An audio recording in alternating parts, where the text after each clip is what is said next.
In a private pool at the Alaska SeaLife Center, a baby fusses for his bottle. But another thing we do see is he does get, the hangry thing, or he can throw little temper tantrums. Meanwhile, in the kitchen, this is the beluga formula made this morning. So, not to be mistaken for your cream or for your coffee, because that would... The recipe, zoological milk replacement powder with a sprinkling of herring. His appetite has been really, really good. He knows exactly when we're coming in. He pretty much has us trained, but he knows when the bottle's coming. And when the bottle finally gets there, he has a whale of an appetite.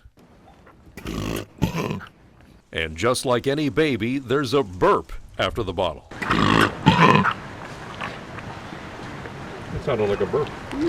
Probably was. Probably was. It was sucked down quite a bit of formula there, so you can see he sucks it pretty good. And that is quite an improvement over how things started.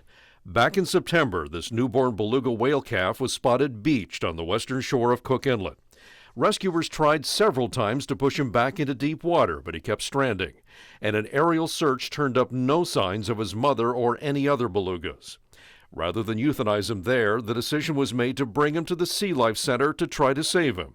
That was the start of weeks of around-the-clock intensive care, with whale experts flying in from around the country to help. When he first got here, and it was kind of an all hands on deck, there were easily 4 people generally at a time in with him, or either in the ICU or in the water with him, 24 hours a day. And so until he stabilized. They named him Tyonek after the village near where he was found, and he's doing swimmingly well now.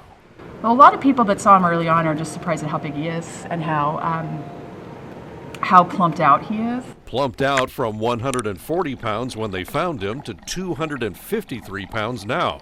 He's actually quite goofy at times, too. If you sit on the edge of the pool, Tyonek will demand your attention. And the next thing I know, he's poking his head up out of the pool. Tyonek has survived and thrived, but he won't be released back into the wild. As a animal care person that works with wildlife, there's no greater calling than to work with endangered species and to help those populations recover. But in this case, it just wasn't in the cards. It wouldn't be fair to him. NOAA Fisheries, which has jurisdiction, has decided that since Tyonek was rescued so young, he's too dependent on humans for food and lacks the socialization skills needed to survive in the wild. Federal officials have decided that Tyonek will be sent to SeaWorld in San Antonio, which advertises a beluga whale swim as an attraction for visitors. What kind of life would this little whale from Alaska have in a commercial animal theme park? The International Marine Mammal Project calls it a, quote, sad end result, adding, we don't oppose the action taken by the U.S. National Marine Fisheries Service to bring the baby beluga whale into captivity to save the whale. We would prefer that the baby be released back to his home pod, but that may not be feasible. And it isn't feasible, according to the head vet at the SeaLife Center, because Tyonek has a hidden medical problem. He suffered a potentially fatal collapsed lung after he was rescued, which could happen again without warning.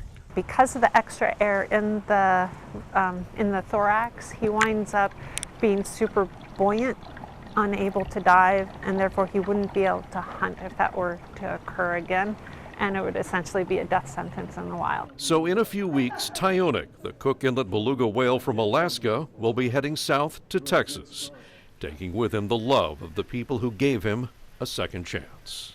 Yeah, he's pretty easy to get attached to, and it's definitely it's been a pretty neat experience. And also I know it's been it's tough for everybody that's been here working with them to leave, and it's been really special.